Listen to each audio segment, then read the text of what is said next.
আমি তো very happy যে আমার টিমে দুজন প্লেয়ার ইনক্লুড হয়েছে।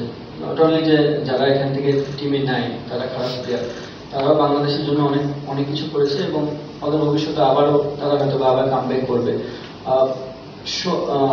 সোহান এবং সাইফ বিগত অনেকগুলো বছর ধরে তারা ভালো ক্রিকেট খেলছে, স্পেশালি সোহান ভাই তো অনেকদিন ধরে মোটামুটি ভালো ক্রিকেট খেলছে।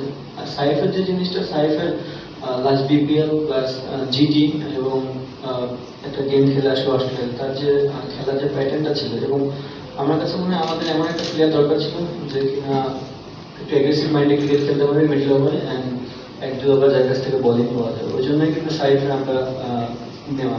তো চেষ্টা করবো যে সাইফ তার যে ক্যালিবারটা আছে, যেটা সে ন্যাশনাল টিমের বাইরে যে ক্রিকেটগুলো ছিল ওখানে খেলেছে, সেগুলো এখানেও খেলার চেষ্টা করবে।